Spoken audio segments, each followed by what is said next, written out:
mmoja anatakiwa awe na vyanzo kuanzia 4 vya kiuchumi. Narudia tena, yaani wewe unatakiwa uwe na vyanzo 4 vya uchumi. Halo, sasa wewe unakaduka mtaji wenyewe 500,000, kila kitu hapo. Halo, halo, halo, haleluya. Wewe na kamili na vyanzo vingapi vya uchumi? Kimoja. Kila kitu kushona hapa, wateja wakihamu unaanza kuwashika kwamba yule siku hizi haji. Uwe na chanzo zaidi ya kimoja, angalau 4. Hakuna tajiri iwe kwenye Biblia iwe duniani anayetegemea chanzo kimoja cha kipato. Hayupo. Hakuna mtu aliyefanikiwa kiuchumi ambaye ana chanzo hiki duniani. Hayupo. Wewe nenda Azam, ana TV, anatengeneza sijui kwacho, anatengeneza sijui juisi ya Azam na vikorokoro vingine vingi ana boti boti za Zanzibar kuvusha watu, ana boti huyo mtu, na anawaletea na tupiki sijui nini na vingine hatujui. Aya, Ayubu alikuwa na nini? Abraham tu mwenyewe alikuwa na dhahabu, alikuwa na wafanyakazi wa kuchunga punda, wa kuchunga makundi ya ng'ombe. Sasa unategemea kufuga nguruwe tu. Haya, kideri cha nguruwe kikija, zikifa zote kwisha angalia. Haleluya, haleluya. Nategemea kagari tu hapo, kila kitu hapo. Kakipata ajali, unapima ya ajali. Sikiliza, Ayubu moja alikuwa na mtu mmoja katika nchi ya Usi, jina lake kichwa Ayubu. Mtu huyo alikuwa mkamilifu, mwenezi, ni mmoja aliyemcha Bwana. Kisha walizaliwa, mali yake nayo yalikuwa, sikiliza, kwenye mali za Ayubu: 1, kondoo 7,000; 2, ngamia 3,000; 3, jozi za ng'ombe 500; 4, na punda wake 500; 6, na watu wa nyumbani mwake wengi sana. Ayubu alikuwa na vyanzo 4 vya kipato.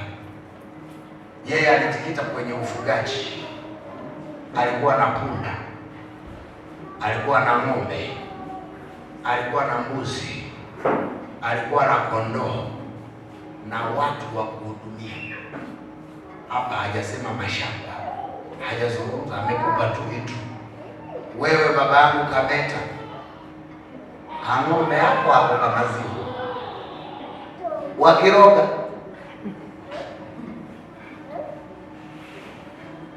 hebu mwangalie jirani yako, mwambie baba anasema usitegemee chanzo kimoja cha uchumi, huwezi kufanikiwa.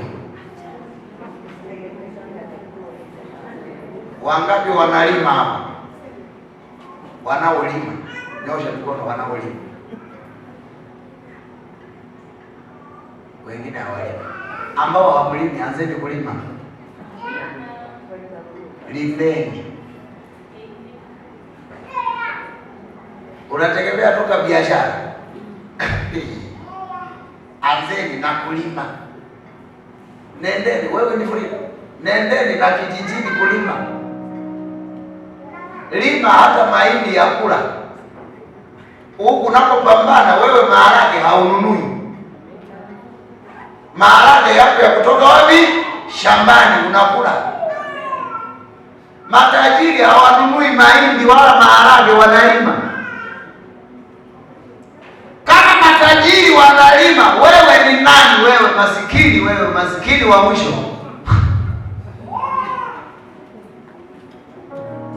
Hapo nimekuwa mkali kidogo eti.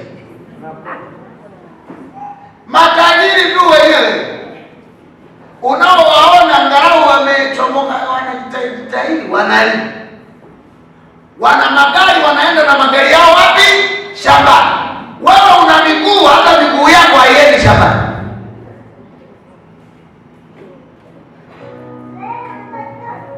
Halo,